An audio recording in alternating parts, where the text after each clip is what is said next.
सामाजिक स्तर पर उसको अच्छे बुरे का ज्ञान नहीं, वो क्या देश का विकास करेगा। कि नई सत्ता है, नया चेहरा है और काम करें। सीवरेज वाली हालत है, बहुत बुरी हालत है। सीवरेज का काम नगर निगम नहीं करा पाई पूरा। आपको क्या लगता है इन दोनों में से आपकी भावनाओं पर कौन खरा उतर सकता है? अगर हमारे सभी वकील इस समय जाग गए चुनाव से पहले, तो निश्चित इन दोनों एमएलए जो प्रत्याशी हैं इनको सबक सिखा सकते हैं और एक कैंडिडेट नया आ सकता है। एक आदिवासी ट्राइबल बेल्ट है। मैं तो जो भी आ रही प्रत्याशी आ रहे हैं उनसे एक ही बात करना चाहूँगा, जो हाईकोर्ट की बात करेगा वही हम पे राज करेगा। आरक्षण उदयपुर और हमारे वकीलों का जो भी समस्या है उनको उठाने वाले और निरंतर कोशिश करते हैं, परंतु सरकारें हमें कोई न्याय नहीं देती। चाहे वो कांग्रेस पार्टी हो चाहे भारतीय जनता पार्टी हो, दोनों ने इस मामले में हमेशा एडवोकेट के प्रति छलावा करा है।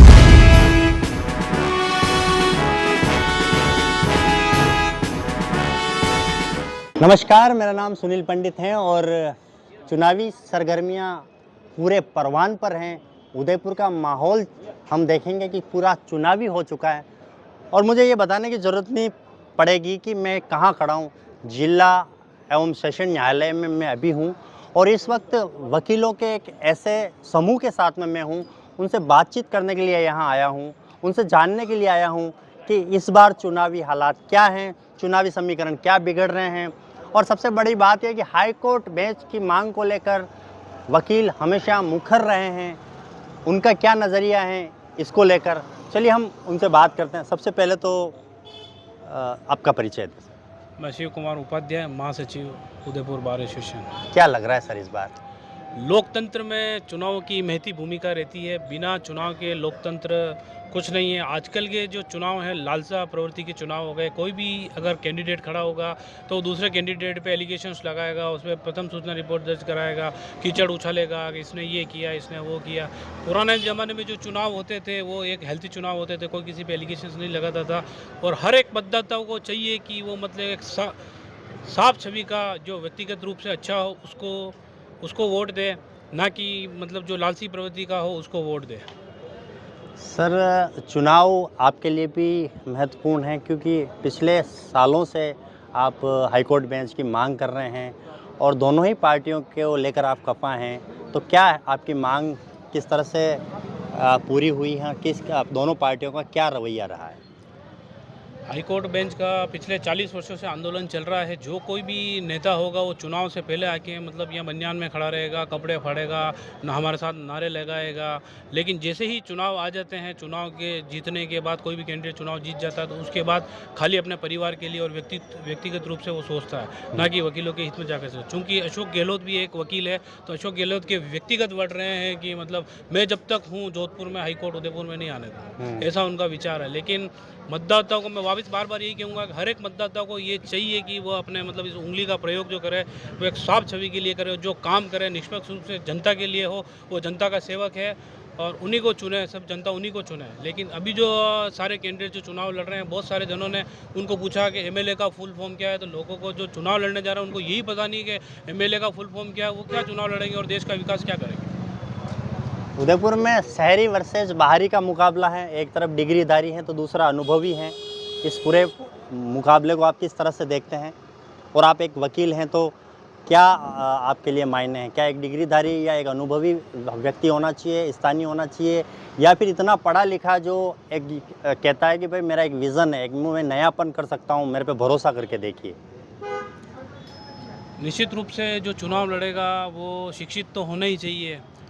लेकिन अगर शिक्षित नहीं होगा, जैसे ये मैंने अभी बताया आपको कि मतलब उनको एमएलए का फुल फॉर्म ही पता नहीं है, तो वो क्या देश का विकास करेगा, क्या परिवार का विकास करेगा? केवल अपने व्यक्तिगत रूप पे ही जाएगा वो, और सामाजिक का विकास तो बिल्कुल कर ही नहीं सकते। जिनको शिक्षित नहीं है, जिसको शिक्षा का ज्ञान नहीं है, सामाजिक स्तर पर उसको अच्छे बुरे का ज्ञान नहीं, वो क्या देश का विकास करेगा?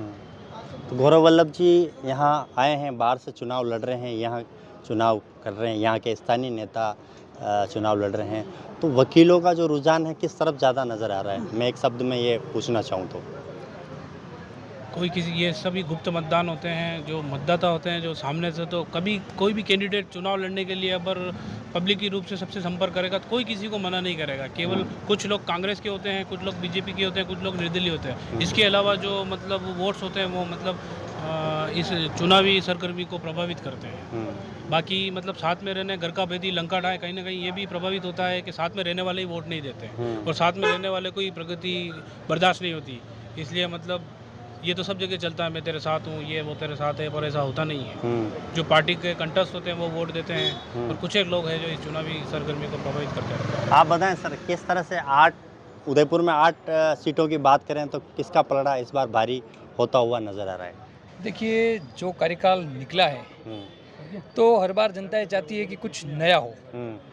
पिछली कार्यकारिणी में जनताओं की मांग को लेकर कुछ विशेष ध्यान नहीं दिया गया और कई नए नए बाहरी लोगों को यहाँ पे लाके चुनाव लड़ाए गए हैं। तो देखा जाए तो स्थानीय समस्याओं के ऊपर स्थानीय व्यक्ति ज़्यादा फोकस कर सकता है बनिस्बत बाहर के। इसलिए स्थानीय लोगों को मौका मिलना चाहिए और जनता का रुझान तो जहाँ तक मैं सोचता हूँ तो कुछ नए चाहेगी कि नई सत्ता आए, नया चेहरा आए और काम करे। नए चेहरे का मतलब है कि पार्टी से कि इस बार कांग्रेस ने काम किया है, उसकी सत्ता रही तो अब भाजपा को मौका दे, तो वो कुछ अपना करके बताए। उदयपुर में तो भाजपा का मौका 20 सालों से मिलता आ रहा है और आपकी जो मांग है वो भी सालों से 33 साल मेरे हिसाब से 33 साल या कौन से कितने साल 42 साल से चली आ रही है। 20 साल से आप यहाँ देखेंगे कि बीजेपी का गढ़ रहा हुआ है, आपकी मांग पूरी नहीं हो पाई और आप कह रहे हैं कि फिर से वही आना चाहिए, तो किस तरह से आपकी मांग पूरी होगी? देखिए, लोकल स्तर पर भाजपा होना बड़ी बात नहीं है। जो स्टेट है, स्टेट लेवल के मामले में स्टेट का काम होता है। केवल मात्र भाजपा उदयपुर में भाजपा का गढ़ होने से काम नहीं हो सकता है।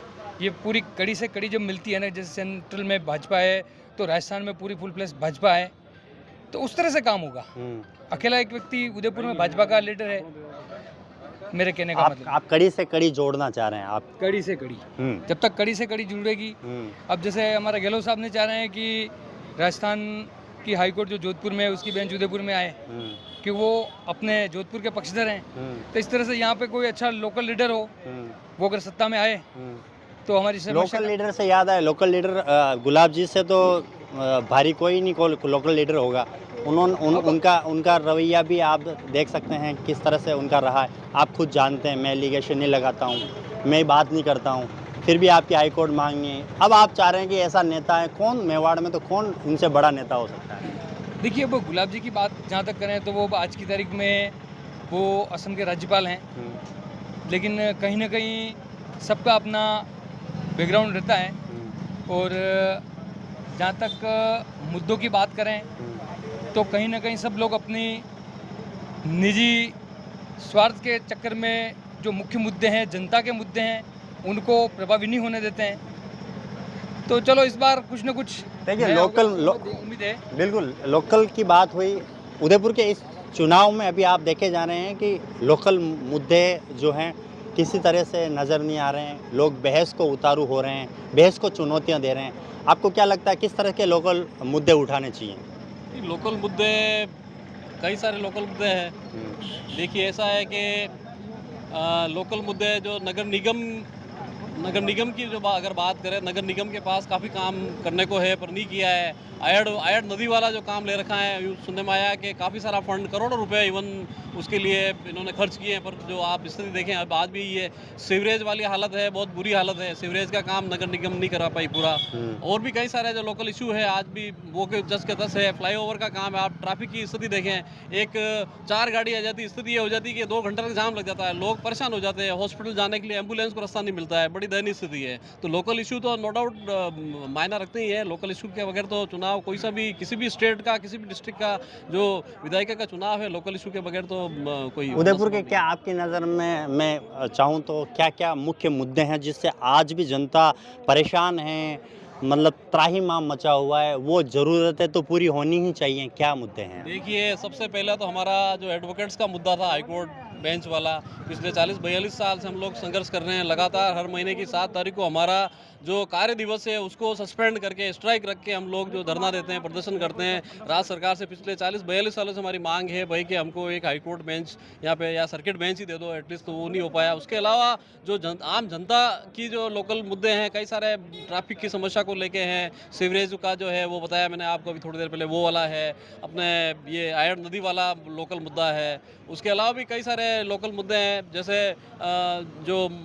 ये सवीना सब्सिडी सेंटर जो बन रहा है उसको भी लेके काफ़ी सारी वो है कि अभी हाई कोर्ट प्रीमिसेस ये सुनने में आया कि जो कोर्ट का जो प्रीमिसेस है ये भी शिफ्ट होके कहीं जो उदयपुर सिटी से ये दक्षिण विस्तार है उधर शिफ्ट हो रहा है। तो ऐसे कई सारे इश्यूज है, तो उन पर चर्चा होनी चाहिए और काम होना चाहिए जो बीजेपी ने नहीं किया है।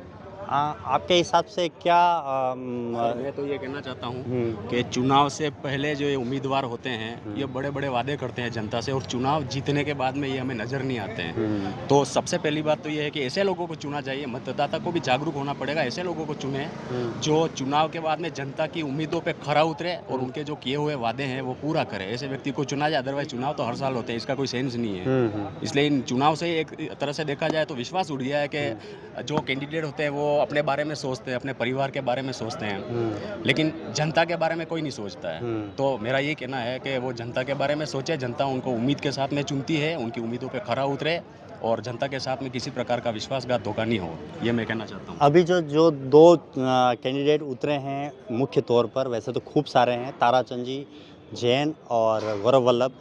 तो गौरव वल्लभ, आपको क्या लगता है इन दोनों में से आपकी भावनाओं पर कौन खरा उतर सकता है? ये चुनाव जो होते हैं, मतदान जो होता है, जैसा कि हमारे महासचिव शिव कुमार उपाध्याय ने कहा कि ये गुप्त रूप से होता है, तो इसमें मैं भी आपको ये तो नहीं बता पाऊंगा कि मैं किसके पक्ष में हूँ, लेकिन हाँ ये ज़रूर कहूँगा कि जो अच्छा कैंडिडेट है, जो शिक्षित है, जो वेल क्वालिफाइड है, एजुकेटेड है, जो किसी चीज़ को समझ सके, ऐसे व्यक्ति को चुना जाना चाहिए। ऐसे व्यक्ति को, और जनता खुद जागरूक है, वो सब समझती है। इसलिए कहने की बात नहीं है कि मैं किसके पक्ष में हूँ या मैं अभी कोई टिप्पणी नहीं करना चाहूँगा। जनता खुद समझदार है, वो आने वाला जो नतीजा होगा वो बताएगा कि कौन अच्छा था और कौन बुरा था, जनता डिसाइड कर देगी। आप बताएं सर। जी, क्या क्वेश्चन? क्या राजस्थान में किसकी सरकार है? सबसे बड़ा जो प्रश्न है, कौन आने वाला है? क्या सत्ता परिवर्तन होगी या फिर उन्हीं को ताजपोशी मिलेगी जो पहले थे? क्या मोटे मोटे तौर पर आंकड़ों का अपन गणित देखें तो कौन आने वाला है? मेरे हिसाब से जो आंकड़ों का गणित का, ये मेरी ओपिनियन है कि अब परिवर्तन राजस्थान में होता है, हर 5 साल में परिवर्तन होता है। तो अभी भी ये जो परिवर्तन की लहर चल रही है और पूरा पुरजोर है कि परिवर्तन होगा और होके रहेगा, ऐसा हमारा मानना है और ऐसी हवा चल रही है। उदयपुर में क्या स्थिति लग रही है सर? और मैं तो कहूँगा कि उदयपुर ज़िले में क्या स्थिति है, क्योंकि कहीं न कहीं हर जगह, हर दूसरी या तीसरी विधानसभा पर त्रिकोणीय मुकाबला नज़र आ रहा है। वही सारे लोग बागी उतरे हैं पार्टी को टक्कर देने के लिए। तो 8 सीटों को लेकर आपका क्या चुनावी विश्लेषण मोटे मोटे तौर पर निकल कर आता है? जहाँ तक बागियों का सवाल है, बागी कोई सेवा करने के लिए खड़ा नहीं हो रहा है, बागी अपने स्वार्थ के लिए खड़ा हो रहा है, बागी अपना स्वार्थ निहित है उसमें। बागी ने जो कदम उठाया है वो न तो राष्ट्र के प्रति है, न ही जो उदयपुर की जनता है या राजस्थान की जनता है उसके प्रति है। बागी मेरा कहना है कि वो वफादार हो सकते हैं, क्योंकि वह बागियों 8 का सीटों का क्या निष्कर्ष निकलेगा सर? कुल मिला के जो माहौल चल रहा है उससे राजस्थान परिवर्तन चाहेगा। राजस्थान में क्या हुआ है और क्या नहीं हुआ है यह कहने की ज़रूरत नहीं है, सभी समझदार हैं और सभी को पता है कि आपकी क्या हाई होना कोर्ट की चाहिए। मांग भी एक गंभीर समस्या है, जो सालों से सत्ता परिवर्तन हो रही है, बदल रही है। जिनकी आप बात कर रहे हैं वो भी सत्ता में आ चुके हैं, जिनको आप जो जा रहे हैं वो भी सत्ता में आ चुके हैं, लेकिन अभी आपकी समस्या वहाँ की वहाँ खड़ी है। उस पर आपका क्या है? किसी भी कैंडिडेट ने हाई कोर्ट के ऊपर कोई जोर नहीं दिया है, वो अपनी विजय निश्चित करना चाहता है, लेकिन हाई कोर्ट एक ऐसा मुद्दा है जो प्रभावित करेगा। उदयपुर की जनता की मांग है, वागड़ की मांग है, वो एक प्राथमिकता रखती है और जो भी अधिवक्ता हमारे हैं वो भी उस प्राथमिकता पे जोर दे करके ही विचार करेंगे कि हमारी प्राथमिकता जो हाई कोर्ट बेंच की है उसमें वो प्राथमिकता से लिया जाए और हर कैंडिडेट इस बात को अपनी सभाओं में भी वर्गीकृत करे और सभाओं में भी ये कहे कि भाई उदयपुर में हाई कोर्ट बेंच की आवश्यकता है और होनी चाहिए उदयपुर में हाई कोर्ट बेंच। ये देखिए यहाँ सारे जो वकील हैं उनके ज़ुबां पर यही बात है कि हाई कोर्ट जो मांग हैं वो पूरी हों, सत्ता परिवर्तन हो या सत्ता पर पुनः काबिज हों जो सरकार। तो भी हमारे साथ में वरिष्ठ जन भी हैं, उनसे सवाल पूछें, आपका क्या कहना है? अशोक सोनी, पूर्व सचिव, पूर्व पुस्तकालय सचिव। मेरा कहना है कि हाई कोर्ट के मामले में जो अभी आपने पूछा, हमारी मूल समस्या है दोनों पार्टियों को परखा है। इस बार हमारे एक वकील साहब है अर्जुन जी उपाध्याय, उन्होंने फार्म भरा है। अब हम सब वकील उनके साथ लग जाएं और इन दोनों कैंडिडेट को बाउंड करें और ये मीडिया को बुलाकर कि आपने केवल थोथे नारे दिए हैं, हमें नारे नहीं चाहिए, हमें लिखित में आश्वासन चाहिए। अगर आप नहीं कर सकते आपको स्थिति है कि रिकॉल का फॉर्म अपनाना पड़ेगा। हम ये चाहते हैं कि हमारे जितने वकील वर्ग हैं अर्जुन जी उपाध्याय को सपोर्ट करें और ये सभी वकील पूरे 70 वार्ड है इसमें जन आंदोलन चालू कर दें कि अगर हमारे हाई कोर्ट समस्या, ट्रैफिक की समस्या, ये मूल समस्या बीच के बिचौलिए जो हैं इनको हटाएं, भ्रष्टाचार मुक्त हो रहा है, ये इसको सही करें तो ही हम इनको मानेंगे। इसलिए आपका ये कहना है कि आप कांग्रेस और बीजेपी की खफा हो चुके हैं और आपका जो प्रत्याशी है उसको विजय बनाएं तो निश्चित रूप से हाई कोर्ट बेंच की जो मांग है वो पूरी हो सके, यही कहना? अगर हमारे सभी वकील इस समय जाग गए चुनाव से पहले तो निश्चित इन दोनों एमएलए जो प्रत्याशी हैं इनको सबक सिखा सकते हैं और एक कैंडिडेट नया आ सकता है। आपका क्या नाम है sir? Doctor Satish Kumar Meena, advocate ji. High court में की जो मांग है बहुत पुरानी, 42 साल पुरानी है। दोनों ही पार्टियां आई, दोनों ने आश्वासन दिया। इस बार भी पूरा जो अशोक गहलोत की जो योजना में एक कहीं न कहीं आस लगी थी लोगों को कि यार ये उदयपुर को ये मांग तो पूरी होगी, लेकिन अंततः वो भी नहीं हुई। तो कैसा रुझान रहेगा इस बार जनता का? पूरा जनजाति बहुल एरिया है और बांसवाड़ा से लगा के डूंगरपुर, चित्तौड़ और अपने उदयपुर, सिरोही, तो ये क्या यहाँ के सारे जो जनजाति समुदाय के जो लोग हैं उनके लिटिगेशन के लिए जोधपुर जाना एक बहुत बड़ा आर्थिक रूप से, सामाजिक रूप से संभव नहीं है। जो प्रत्याशी हमारे उदयपुर में हाईकोर्ट बेंच की जो मांग करेगी, जो पार्टी करेगी, उसका हम सभी अधिवक्ता मिलकर उसका सहयोग करेंगे और उसके हित में हम काम करेंगे। उदयपुर में किसका पलड़ा भारी है इस बार, बीजेपी या कांग्रेस? जो अधिवक्ताओं की बात करेगा, अधिवक्ता हित की बात करेगा और जो इस क्षेत्र में अधिवक्ताओं की मेन जो है हमारी जो डिमांड जो है, जो जनता की मूलभूत समस्या से जुड़ेगा, वो प्रत्याशी जीतेगा। तो अभी हम कुछ और अधिवक्ताओं से मिलेंगे, बातचीत करेंगे और जानेंगे कि उनके मन में आखिर क्या चल रहा है। बने रहे हमारे साथ। देखिए, हम चर्चा करने आए तो ये हमारा एक सौभाग्य है कि यहाँ वकीलों की एक जानी मानी हस्ती कह सकते हैं राव साहब, आदरणीय रतन सिंह जी राव साहब हमें मिल गए। तो हमने सोचा कि क्यों ना उनका राजनीतिक अनुभव थोड़ा ले लिया जाए, थोड़ा टंटोल लिया जाए, उनके मन की बात जान ले। सबसे पहले आदरणीय राव साहब को हमारा प्रणाम, आप पधारे उसके लिए बहुत बहुत शुक्रिया। सबसे पहले तो मैं ये आपका चैनल उदयपुर अपडेट को हार्दिक शुभकामनाएं, दिवाली की हार्दिक शुभकामनाएं। जो उदयपुर शहर अंदर के आसपास की सभी संभाग का जो वास्तविकता है, जो पब्लिक प्रॉब्लम है, जो अच्छे काम हुए उनकी आप अपडेट देकर के जनता के बीच में लाते हैं, इसलिए आपका हृदय से हार्दिक अभिनंदन, स्वागत। जहाँ तक बात राजनीति की है, मैं केवल मात्र न्यायालय में हमारे जो चुनाव होते हैं वहीं तक सीमित हूँ। आइडियोलॉजी किसी भी पार्टी की हो सकती है, परंतु बाहर कोर्ट के बाहर किसी राजनीति में भाग नहीं लेता हूँ। परंतु हमारी जो मांगे हैं उसके लिए सब राजनीतिकों को, बीजेपी को, कांग्रेस को, आपको, सभी संगठनों को हमने कह दिया कि यहाँ हाईकोर्ट बेंच की स्थापना होनी चाहिए, ताकि भंवरलाल जी मेघवाल, अर्जुन लाल जी मेघवाल, केंद्रीय मंत्री जो बीकानेर से है, उन्होंने संसद में ये बात के लिए कि बीकानेर से डायरेक्ट हाईकोर्ट के बात मतलब अपने दावे पेश कर सकेंगे और ई मित्र के हिसाब से उनका कार्य कर सकेंगे। तो जो बीकानेर में हो सकता है तो सबसे पहले मांग उदयपुर की। उदयपुर में ये होना चाहिए कि यहीं से direct advocate high court verify कर सके। ये पहली मांग तो ये। दूसरी ये हमारे यातायात की जहाँ तक बात है, कहीं पे भी किसी भी समय किसी भी भाग को रोक करके काम चालू कर देते हैं। कोई इमरजेंसी है उसमें जा रहे हैं तो वहाँ तो मरीज तड़पता रहेगा, उस पर ध्यान नहीं दिया जाता।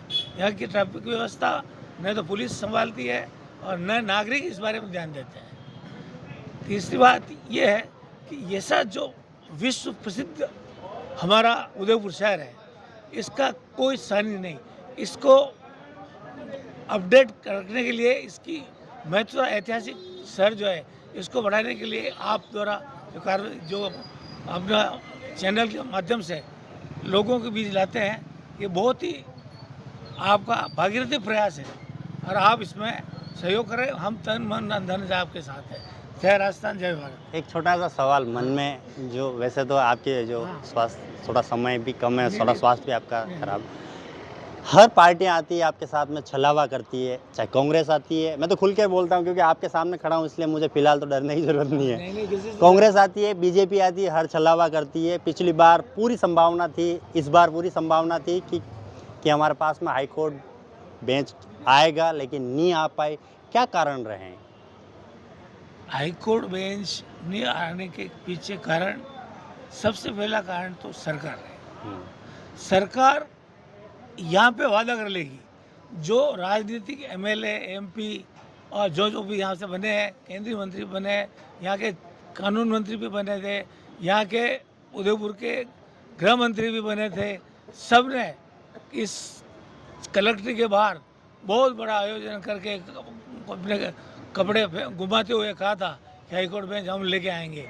वो खुद अब इस बारे में कुछ नहीं बोलते हैं। इसका कारण ये यहाँ पर जो बोल जाएंगे, पर जैसे मुख्यमंत्री है और प्रधानमंत्री है, इनके सामने जाकर ये भीगी बिल्ली बन जाते हैं, कुछ नहीं बोलते हैं और न बोलना चाहते हैं। और जो बोलता है उनको कहते हैं आप हमारे खिलाफ बोलते हो, हमारे खिलाफ। हम तो जनता को इनका जो न्याय का है, सस्ता सुंदर और त्वरित न्याय, गरीब के द्वार न्याय, ये इनका कॉन्स्टिट्यूशन में है, हमारे विधानसभा में तय कर रखा है।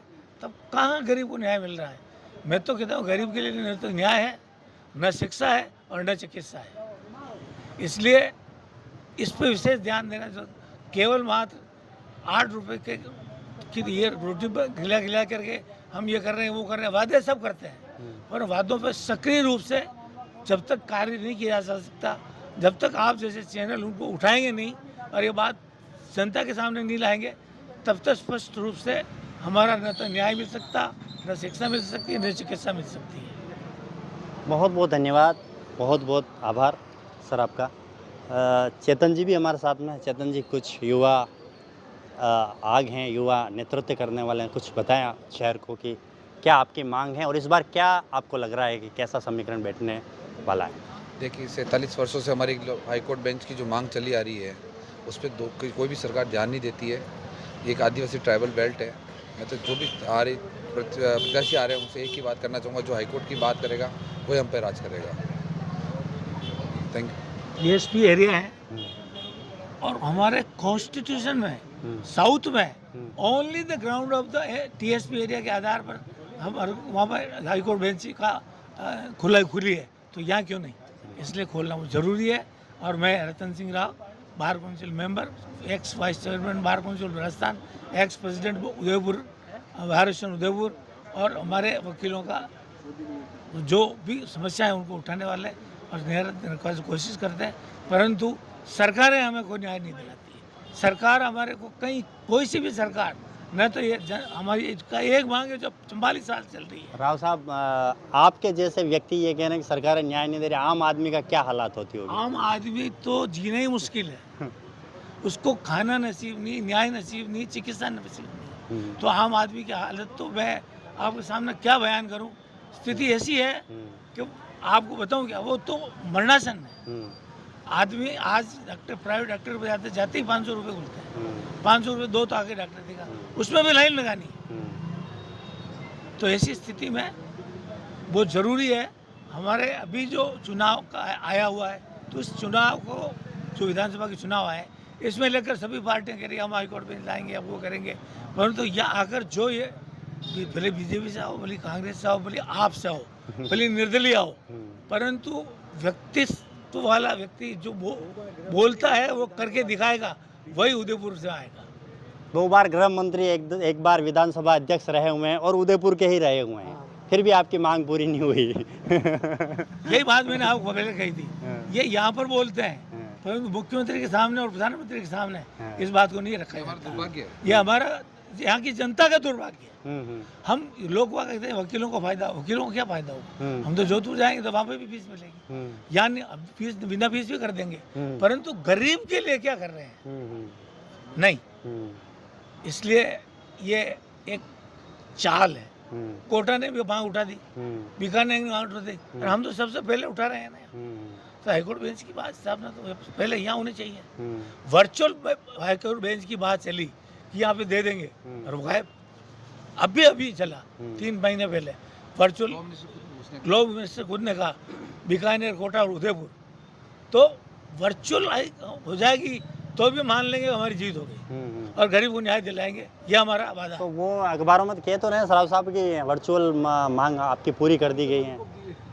यही मैं आपसे निवेदन कर रहा हूँ कि ये अखबार तक ही सीमित है, कागज में कहीं पर भी इस बात को नहीं आई है। जब तक प्रैक्टिकली ये चालू होगा उस दिन आप फसाना, आपको मैं कहूँगा ये चालू हो गया, और उस दिन आप जो कहोगे उदयपुर के लिए मैं कर दूंगा। बहुत बहुत धन्यवाद। तो राव साहब थे, वकील थे, वकीलों का समूह था, उनसे बात की। कोर्ट में है और कोर्ट में घूम कर हम ये जानना चाह रहे हैं कि आखिर वकीलों की क्या मांग है, वकीलों का जो रुझान है किस तरफ है, शहर का विकास इनके बगैर अधूरा है, तो इनके मन में क्या चल रहा है, किस तरह से हाईकोर्ट मांग पूरी होगी, उसको लेकर एक और समूह हमें मिला है, उनसे हम बातचीत करते हैं। क्या नाम है भाई साहब का? मेरा नाम दिनेश गुप्ता है। मैं पिछले 25 साल से यहाँ वकालत कर रहा हूँ। मैं गवर्नमेंट एडवोकेट भी रहा हूँ और वर्तमान में वकालत कर रहे हैं। जहाँ तक आपने इस न्यायालय और न्याय के संबंध में जो होने वाली समस्याओं के बारे में पूछा है, लगातार हाई कोर्ट के बारे में सन 82 से लगातार हम आंदोलन कर रहे हैं। इसमें सभी वक्ता बंधु मिलकर लगातार आंदोलन कर रहे हैं, पर यह दुर्भाग्य है कि यहाँ जो पूरा जनजाति क्षेत्र है, हमारे साथ में हमारे जनजातीय बंधु जो एडवोकेट भी हैं, अच्छे एडवोकेट हैं, डॉक्टर सतीश जी मीणा, ये भी इसके बारे में बताएंगे कि वास्तव में क्यों इस जनजातीय क्षेत्र में महत्व आवश्यकता है हाई कोर्ट की। परंतु दुर्भाग्य से मुझे कहने में कोई संकोच नहीं है कि हमारे यहाँ की दोनों पार्टियाँ इसमें असफल रही है। अभी तक कोई ठोस कार्रवाई उन्होंने नहीं करी है, चाहे वो कांग्रेस पार्टी हो चाहे भारतीय जनता पार्टी हो, दोनों ने इस मामले में हमेशा एडवोकेट के प्रति छलावा करा है, क्योंकि किसी ने भी जोर रखकर मांग कर जबरदस्त जो कर सकते थे नहीं करे। हमारे यहाँ के नेता गिरिजा व्यास कांग्रेस के बड़ी नेता है, उन्होंने कभी प्रयास नहीं करा, और मुझे इस कहने में कोई अतिशयोक्ति नहीं है। गुलाब चंद जी कटारिया के ऊपर हम पूरा विश्वास था कि वो बिल्कुल ला सकते थे, परंतु शायद उनके भी प्रयास अधूरे रहे हैं। उन्होंने वो सार्थकता से प्रयास नहीं करे जो प्रयास वो कर सकते थे।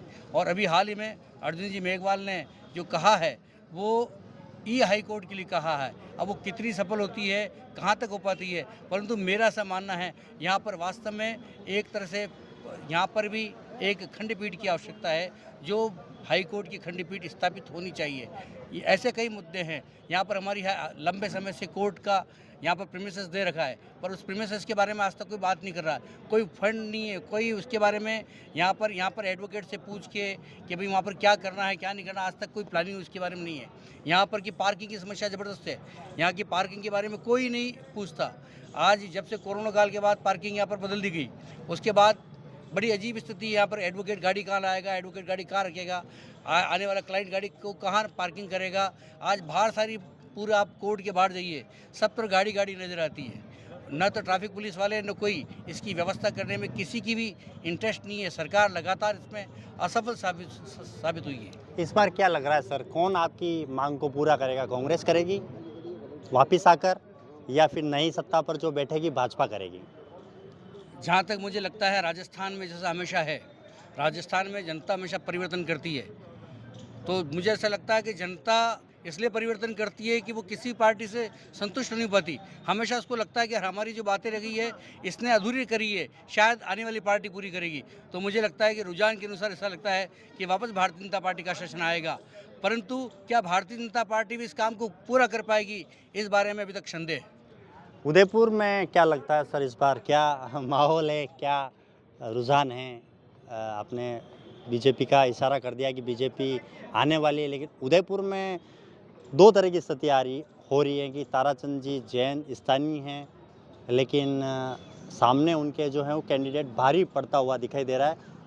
विकास के वादे कर रहे हैं, डिग्रियां हैं उनके पास, उनका एक अलग नेटवर्क खड़ा हुआ है, एक उनकी अलग लॉबी है, उनका अलग कैडर बना हुआ है।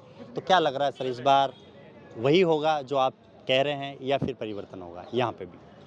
मैं गौरव वल्लभ जी को शुभकामनाएं देता हूं कि उन्होंने उदयपुर से चुनाव लड़ने का एक अच्छा प्रयास करा है, परंतु जहाँ तक मैं सोचता हूं, हम सभी अधिकता बंधु हैं यहाँ पर। शहर के विकास के लिए डिग्रियां काम नहीं आती, शहर के विकास के लिए कमिटमेंट काम आता है। उन्होंने कब, यदि उनको चुनाव लड़ना था तो क्या उन्होंने यहाँ पर आके कोरोना काल में सेवा करी क्या? कभी उन्होंने सेवा का मन बनाया क्या?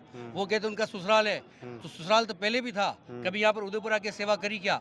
इसके उल्टे मैं ताराचंद जी के लिए स्पष्ट रूप से निवेदन करना चाहूँगा। मैं ताराचंद जी के साथ पिछले 5 साल से सेवा का काम कर रहा हूँ। आप जीव दया की गाड़ी चलती है, जीव दया उदयपुर में, उन्होंने कोरोना काल के अंदर भी भोजन की व्यवस्था करी, लोगों के लिए खाने पीने की व्यवस्था करी, और इवन जो अनबोले जानवर हैं, जीव जंतु हैं, उनके लिए उन्होंने चारा, पानी, रोटी, बंदरों को रोटी, कुत्तों को रोटी, बिस्किट और कबूतर इत्यादि को सभी को उन्होंने लंबे समय तक यहाँ पर अपने चावल और इत्यादि जो मक्की वगैरह जो वगैरह सब उन्होंने उपलब्ध कराए, और उस सेवा में मैं स्वयं उनके साथ रहा। उनका सबसे बड़ा बात है कि उन्होंने कभी आपने नाम नहीं सुना होगा, पर ईश्वर उनको देगा जरूर। मैं इस हरे पेड़ के नीचे खड़ा हूँ। उन्होंने इस मामले में कह सकता हूँ वो आदमी सेवा वाला आदमी है, कमिटमेंट वाला आदमी है। हो सकता है कि उनकी डिग्रियाँ कम, हालांकि वो पोस्ट ग्रेजुएट आदमी है, परंतु खाली डिग्रियाँ काम नहीं आती है, सेवा का कमिटमेंट होना चाहिए। जो आदमी सेवा कर सकता है, जिसके मन में सेवा की भावना हो, वही आदमी सेवा कर सकता है। खाली बाहर से आकर, जमशेदपुर में उन्होंने ये सारे वादे करे हैं, जमशेदपुर की जनता ने उनको नकार दिया। आप उनकी पार्टी के लोग ही कह रहे हैं कि ये जो व्यक्ति हैं ताराचंद, ये सनातन विरोधी हैं। नहीं है ना, ये मैं वीडियो दिखाऊंगा अभी थोड़ी देर बाद, मैं वीडियो दिखाऊंगा। पारस सिंघवी का ये बयान था। पारस सिंघवी ने कहा है तो बिल्कुल गलत कहा है। पारस सिंघवी के इस बयान का मैं कठोर निंदा करता हूँ। वो सनातन विरोध नहीं है, वो जैन समाज के बहुत बढ़िया सावक हैं। जैन समाज के दिगंबर जैन समाज के वो मतावलंबी हैं। उसके अनुसार जो उनके मत की पूजा करते हैं, वो कभी भी सनातन विरोधी नहीं है। उन्होंने हमेशा हिंदू समाज का, दूसरे धर्मों की सभी का सम्मान करा है। मैं इस बात की कठोर निंदा करता हूँ, जिसने भी कहा है कि वो सनातन विरोधी हैं, ये गलत है। अभी हमारे साथ में कुछ और युवा हैं, महिला शक्ति भी हैं। आप बताएं, आपका परिचय बताएं। मैं एडवोकेट इकेबा परिवार हूँ, शैक्षिक कोर्स से मैं प्रैक्टिस कर रही हूँ। क्या इस बार शहर में क्या रुझान लग रहा है, किसकी सरकार आने वाली है, कौन काबिज होने वाला है? एक तरफ गौरव वल्लभ है जिसके पास बहुत सारी डिग्रियां हैं, वो कह रहे हैं मैं विकास करूंगा। दूसरी तरफ ताराचंद जी हैं जिनके पास अनुभव हैं, बहुत सारा 40 साल का अनुभव है पार्टी में रहते हुए। तो क्या लग रहा है आपको कि किस तरह की? देखिए, जो भी आए गवर्नमेंट, इसका तो कोई है नहीं। हाँ, जो भी आए, बट विकास है क्या है, विकास आम जनता की जो समस्याएं है उनको दूर करे, जितना हो सके विकास के पथ पे आगे बढ़ाए लोगों को। और जितनी मतलब ये जो अपराध जो बढ़ रहा है देश में, महिलाओं के साथ आप आए दिन अखबार में पढ़ते हैं कि महिलाओं के साथ कितने हो रहे हैं, उसको अपराध की दरों को कम किया जाए और अपराध को जितना हो सके उतना कंट्रोल करने की कोशिश की जाए। बिल्कुल सही कहा इन्होंने कि अपराध कम किया जाए, महिलाओं का जो सुरक्षा कवच है वो मजबूत किया जाए। आप बताएं। चित्रम प्रकाश पालीवाल, मैं उदयपुर बार से सेक्रेटरी वर्तमान में। अभी जो कांग्रेस हो चाहे बीजेपी हो, मेरा निवेदन था कि उदयपुर में अभी 3500 एडवोकेट पंजीकृत है बाहर में।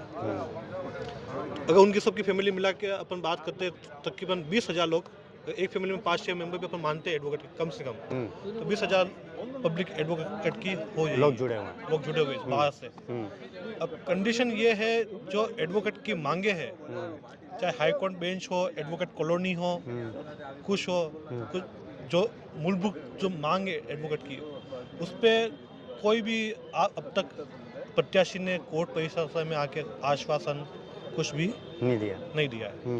आज हाई कोर्ट बेंच जो मांग है, हमारी 42 साल पुरानी मांग है, कोई भी प्रत्याशी नहीं आया है, नामांकन भर चुके हैं। बस आज हम 42 साल से संघर्ष किए जाएंगे, high court bench, high court bench, high court bench. चुनाव से पहले प्रत्याशी आते हैं कि हम दिलवाएंगे, दोनों प्रत्याशी आते हैं, बीजेपी के हुए या कांग्रेस के हुए, लेकिन पूरी नहीं हो पाती। अगले 5 साल के लिए भी वो गायब हो जाते हैं, कभी वापस आके कोई शक्ल नहीं दिखाते। इस बार क्या होगा? इस बार अब तक तो दोनों प्रत्याशी में से एक भी प्रत्याशी ने आके हमें नहीं कहा है कि हम हाई कोर्ट बेंच आपको दिलवाएंगे। अगर आते हैं, कोई देते हैं, घोषणा करते हैं और फिर हमें पूछते हैं हम कैसे दिलवाए हाई कोर्ट बेंच। आज एक सिंपल चीज़ है कि आप जीत के हमारा प्रतिनिधित्व करना चाहते हो, आज जो हमारी एडवोकेट की मांग है हाई कोर्ट बेंच की, वो तो दी जावे, चाहे बीजेपी हो चाहे कांग्रेस हो। बस एक चीज़ है, आएंगे, हाथ पर जोड़ने हैं और फिर गायब हो जाना है। हमारे साथ में अभी सीनियर सिटीजन उदयपुर का हूँ और लगभग 50 साल से इस कोर्ट में सर्विस भी की मैंने और यहाँ पे लगातार आ रहा हूँ मैं। रामचंद्र जी सालवी की डेड बॉडी यहाँ लेके आए कि हाई कोर्ट बेंच खोली जाए, उसके बाद भी उनको कोई गवर्नमेंट ने ध्यान नहीं दिया। शांतिलाल जी चपलोद लॉ मिनिस्टर भी रहे, जो यहाँ के अधिवक्ता हैं, वो विधानसभा अध्यक्ष भी रहे, उन्होंने भी इस पर कोई ध्यान नहीं दिया। अर्जुन लाल जी मेघवाल ने आश्वासन दिया कि हम यहाँ पे वो बेंच को कर देंगे, लेकिन वो भी अब राजस्थान में आ गए विधानसभा चुनाव लड़ने के लिए। तो क्या ये सब बातें ठंडे बस्ते में रख के और बुद्धिजीवियों को मूर्ख बनाने के लिए इस आदिवासी क्षेत्र में लूट मचाने के लिए क्या रहा है? कौन सी पार्टी करेगी आपके हिसाब से? कांग्रेस करेगी या बीजेपी करेगी? जो पार्टी संवेदनशीलता रखेगी वो करेगी। कौन रखेगी आपके हिसाब से? संवेदनशीलता किस में है? ये कह रहे हैं, अभी जितनी भी बात हुई थी उन्होंने बोला कि किसी में संवेदनशीलता नहीं है। आपके हिसाब से किस में संवेदनशीलता है, कांग्रेस में या बीजेपी में? ताराचंद जैन तो ताराचंद जी तो आए हैं, इसके पहले गुलाब जी से भी बात हुई थी, गुलाब जी ने नहीं किया। उन्होंने केवल देवास योजना पे ध्यान दिया। किरण महेश्वरी आई, उसमें भी ये बात चल रही थी, उसमें भी कुछ भी नहीं हुआ। लेकिन ये होगा कब?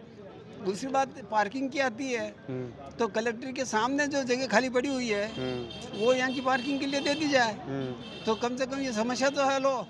लेकिन कलेक्टर साहब उस बात पे भी ध्यान नहीं देते हैं, तो आखिर क्लाइंट कहाँ जाएंगे और वकील लोगों की कौन करेंगे? मैं यही सवाल कर रहा हूँ आपसे। एडमिनिस्ट्रेशन करेगा, कांग्रेस की सरकार आएगी तो शासन करेगा जिसमें संवेदनशीलता है। और केवल वोट लेने के लिए लंबे लंबे वादे करने से कुछ नहीं होता है। सुप्रीम कोर्ट को चाहिए कि अगर वादे किए या अपने चुनाव आयोग को चाहिए वादे किए, वो वादे आप पूरे नहीं करते हो तो उसका जुर्माना जो भी कानूनी हो या कानून में सुधार करना हो तो वो लगा के, और जितनी पार्टियाँ ये वादे करती हैं उन वादों को पूरा करें अपने मैनिफेस्टो के अनुसार। बिल्कुल। तो बहुत बहुत धन्यवाद, शुक्रिया।